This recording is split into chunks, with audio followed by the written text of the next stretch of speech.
Hello everyone, ಎಲ್ರಿಗೂ ನಮಸ್ಕಾರ. Welcome back to Arshu diaries. ಇವತ್ತು ಸ್ಪೆಷಲ್ ಏನಪ್ಪ ಅಂದರೆ ನಮ್ಮ ಆಫೀಸಲ್ಲಿ ಕರ್ನಾಟಕ ರಾಜ್ಯೋತ್ಸವನ ಸೆಲೆಬ್ರೇಟ್ ಮಾಡ್ತಾ ಇದ್ದೀವಿ. ನಾನು ಆಫೀಸ್ ರೀಚ್ ಆಗೋ ಅಷ್ಟರಲ್ಲಿ 8 ಗಂಟೆ ಆಯಿತು. ಹೋಗ್ತಿದ್ದಂಗೆ ಎಲ್ಲ ಡೆಕೋರೇಷನ್ ಎಲ್ಲ ಮುಗಿಸ್ಬಿಟ್ಟು ಆಮೇಲೆ ಫಂಕ್ಷನ್ ಶುರು ಆಯಿತು. ಆದರೆ ಫಂಕ್ಷನ್ ಸ್ಟಾರ್ಟ್ ಆಗೋ ಅಷ್ಟರಲ್ಲಿ 11 ಗಂಟೆ ಆಯಿತು. ಇದು ನಾವು decorate ಮಾಡಿರೋಂತಹ board.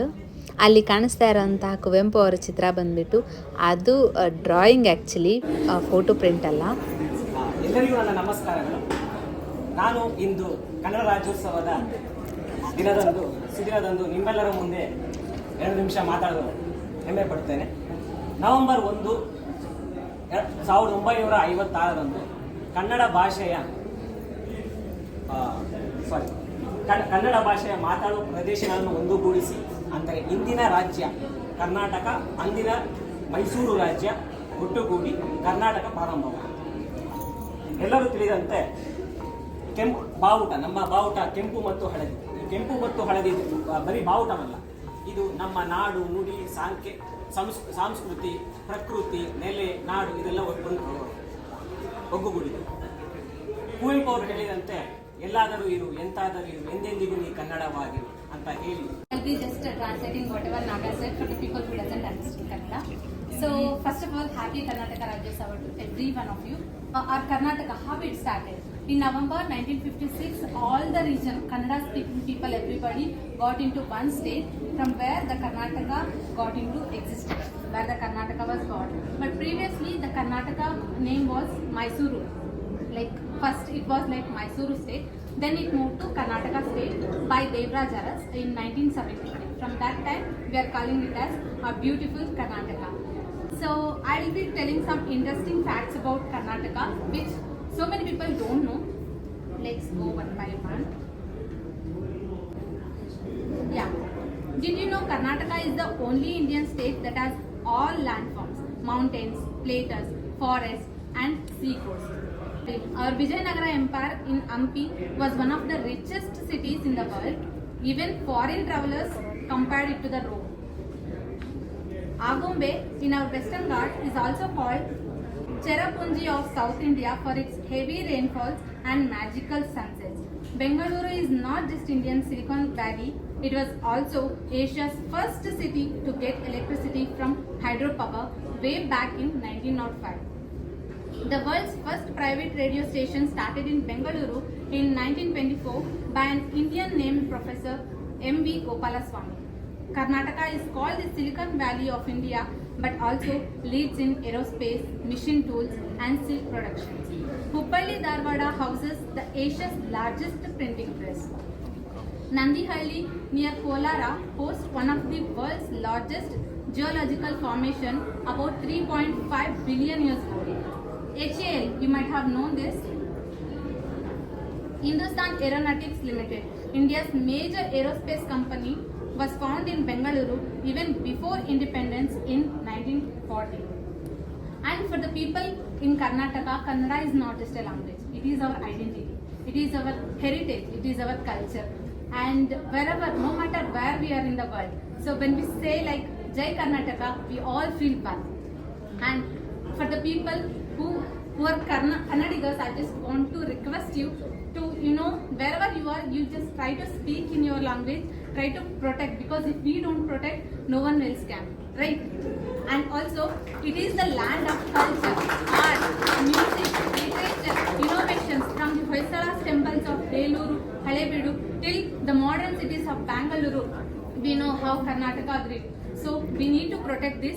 And as Naga said, the famous quote which was said by Kuvempu, that is Elladaru iru, entadaru iru, endendigu nee kannadavagiru. That means wherever you are, however you are, be a Kannadiga always. Thank you so much.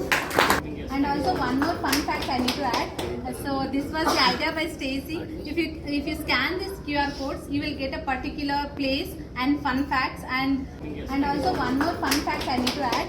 So this was the idea by Stacy. If you scan this QR codes, you will get a particular place and fun facts and a specialty about that place. Try to do this, okay? For all the districts. Yes, for all the districts in Karnataka. So there is a QR code which is done by Stacy Joseph. Yes. You scan this, you can know more about that particular district.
ಈ ಕರ್ನಾಟಕ ರಾಜ್ಯೋತ್ಸವದಂದು ಒಬ್ಬರಿಗಾದರೂ ಕನ್ನಡ ಕಲಿಸ್ಕೊಡ್ಬೇಕು ಅಂತ ಅಲ್ಲಿ ಕೂತಿರೋಂಥ ಕೊಲಿಗ್ಗೆ ಅವ್ರು ತೆಲುಗು ಮಾತಾಡೋದು, ಅವ್ರಿಗೆ ಕನ್ನಡ ಮಾತಾಡೋದಕ್ಕೆ ಹೇಳಿದ್ವಿ, try ಮಾಡಿದ್ರು. And ಇನ್ನೊಂದೇನು ಅಂದರೆ ತೆಲುಗು ಕನ್ನಡ ಸಿಮಿಲರ್ ಆಗಿರೋದ್ರಿಂದ ಅವರು ಅಲ್ಲಿ ಬರೆದಿರೋಂಥ ಕನ್ನಡ ಅಕ್ಷರಗಳನ್ನ ಕೂಡ ಎಷ್ಟು ಚೆನ್ನಾಗಿ ಟ್ರೈ ಮಾಡಿದ್ರು ಅಂದರೆ ನೀವೇ ನೋಡಿ.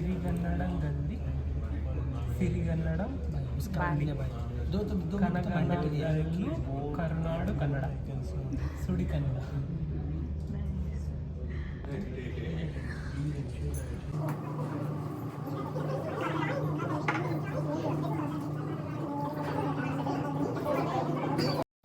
ಫಂಕ್ಷನ್ ಮುಗಿಯೋಷ್ಟರಲ್ಲಿ 1 ಗಂಟೆ ಆಗೋಯಿತು. ನಮಗೆ ಹೊಟ್ಟೆ ಹಸಿಯೋದಕ್ಕೆ ಸ್ಟಾರ್ಟ್ ಆಯಿತು. ನಾನು ನನ್ನ ಫ್ರೆಂಡು ನನ್ನ ಫೇವ್ರೇಟ್ ಮೇಘನ ಬಿರಿಯಾನಿ ಆರ್ಡ್ರ್ ಮಾಡಿಕೊಂಡು ತಿಂದ್ಬಿಟ್ವಿ.